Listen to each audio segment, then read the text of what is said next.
OBC नेते श्रावण देवरे यांनी काल एक वादग्रस्त पोस्ट आपल्या फेसबुक अकाउंटवरून केली आणि त्यानंतर मराठा विरुद्ध ओबीसी असा वाद नाशिकमध्ये सुरू झाला। श्रावण देवरे यांच्या विरोधात संभाजी ब्रिगेड देखील आक्रमक झाले आणि देवरे यांना मिळेल तिथे त्यांच्या तोंडाला काळं फासणार असा इशारा दिलाय। नाशिकच्या उपनगर पोलीस ठाण्यात ओबीसी नेते श्रावण देवरे यांच्या विरोधात तक्रार दाखल झाल्यानंतर उपनगर पोलिसांनी श्रावण देवरे यांना ताब्यात घेतलं आणि पुढील तपास सुरू केलाय। संभाजी ब्रिगेडच्या कार्यकर्त्यांची चर्चा करून कायदा हातात घेऊ नये अशी विनंती पोलिसांनी केली आणि कायदा आणि सुव्यवस्थेचा प्रश्न निर्माण होऊ नये यासाठी सर्वांनी पोलिसांना सहकार्य करावे असं आवाहन उपनगर पोलीस ठाण्याचे वरिष्ठ पोलीस निरीक्षक जितेंद्र सरमाळे यांनी केलं आहे।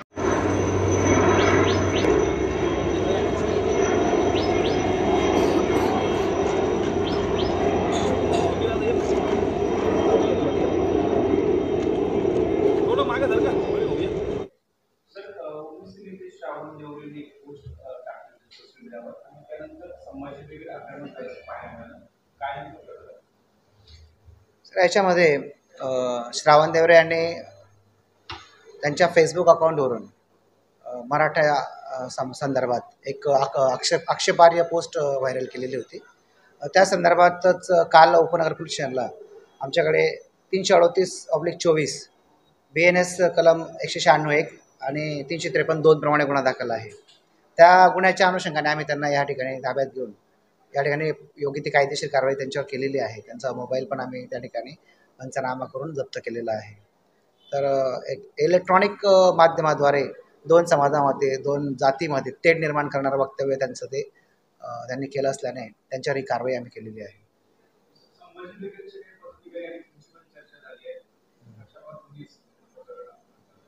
हां, आज आमच्याकडे संभाजी ब्रिगेडचे कार्यकर्ते या ठिकाणी पोलीस स्टेशनला येऊन या संदर्भात त्यांनी चर्चा केलेली आहे। तूर्त त्यांनी काही आमच्याकडे लेखी काही दिलेलं नाही आहे, पण ते आमच्याकडे एक निवेदन सादर करणार आहे आणि याच्यानंतर प्राप्त होणारे जे निवेदन असतील ते या गुन्ह्याच्या अनुषंगाने पुरावे म्हणून आम्ही त्या ठिकाणी त्या गुन्ह्यात ते समाविष्ट करणार आहोत।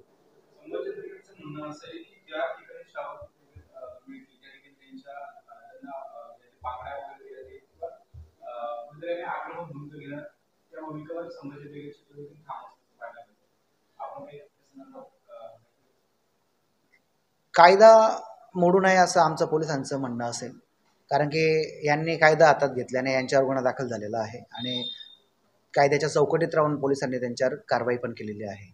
तर माझं एक सांगणं असेल की कायदेशीर कारवाई आपण त्यांच्यावर केलेली आहे, त्यामुळे पोलिसांनी केलेल्या कामगिरीवर सर्वांनी विश्वास ठेवावा।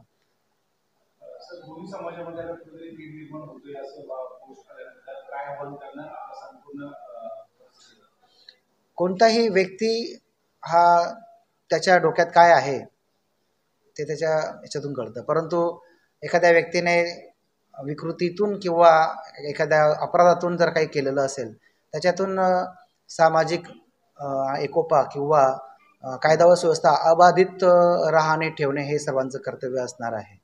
तर कोणी कायदा हातात न घेता पोलिसांनी केलेल्या कारवाईवर विश्वास ठेवून ठाम असणं गरजेचं आहे।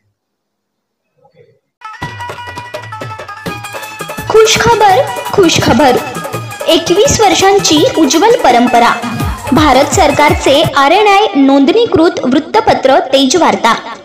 मुख्य संपादक बबलूभाई सय्यद यांच्या संकल्पनेतून मराठवाडा आणि पश्चिम महाराष्ट्राच्या सीमेवरून प्रसिद्ध होत असलेला आणि संपूर्ण महाराष्ट्रात लोकप्रिय असलेला तेज वार्ता न्यूज नेटवर्कचा तेज वार्ता दीपोत्सव यंदाचा 21वा अंक येतोय लवकरच आपल्या भेटीला।